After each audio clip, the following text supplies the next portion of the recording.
Good morning, dear hearts. We are on lesson 307. Please subscribe. Today's lesson is conflicting wishes cannot be my will. I'm going to go to separate places before we get into today's lesson. First of all, I'm going to go to chapter 9, where in the very beginning of that chapter, it says, fear of the will of God is one of the strangest beliefs the human mind has ever made. Remember that from yesterday. Made. It could not possibly have occurred unless the mind were already profoundly split, making it possible for it to be afraid of what it really is. What we really are, we are as God created us. We've been coming back and forth with this.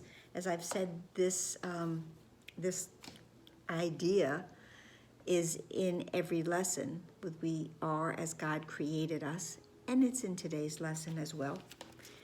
But I'm also going to go now to lesson 74. There is no will but God's, because this lesson, as it begins, tells us that this idea that there is no will but God's can be regarded as the central thought towards which all our exercises are directed. God is the only will. When you have recognized this, you have recognized that your will is His. The belief that conflict is possible has gone. Peace has replaced the strange idea that you are torn by conflicting goals or conflicting wills. As an expression of the will of God, you have no goal but His. And in this lesson, it says, there is no will but God's. I cannot be in conflict. When I accept that my will and God's are one, there is no conflict possible. Conflict comes from opposing thoughts, opposing wishes. Conflicting wishes cannot be my will. That's today's lesson. It begins with the prayer. Father, your will is mine and only that. There is no other will for me to have, not one that would bring me happiness. Let me not try to make another will, for it is senseless and will cause me pain. Your will alone can bring me happiness, and only yours exists. In truth, there is no will but God's. So only God's will exists, and God's will for us is perfect peace and happiness, and all that goes with that. That is the one will that there is, and that is the will that I want for my own, to recognize that it indeed is my own as well. And there is no conflict in that. There is no opposition to that. If I would have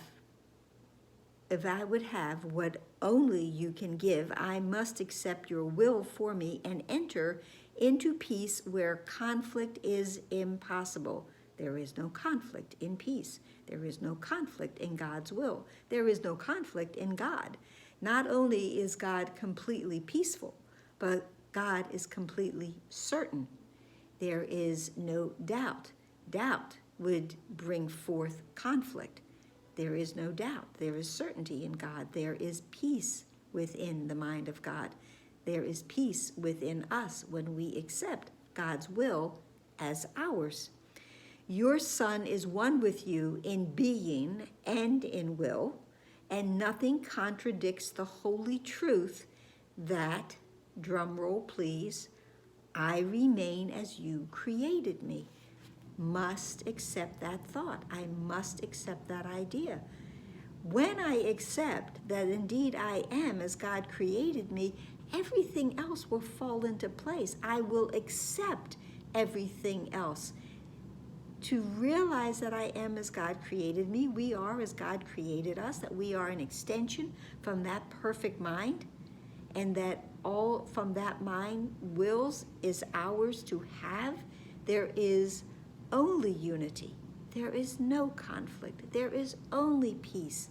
There is no war. There is only light. There is no darkness. There is no conflict. The second part of the lesson says, and with this prayer, that first part was the prayer, we enter silently into a state where conflict cannot come because we join our holy will with God's in recognition that they are the same. They are the same. There is no conflict. There is one will. There is only peace. When I accept this is my birthright, and indeed I am as God created me, and everything else I will then accept when I accept that one central idea.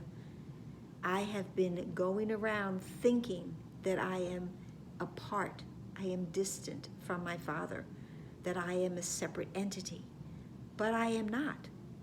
So accepting the truth of who we are, accepting that there is no conflict, there is no difference, that brings us the peace that Christ bestows upon us.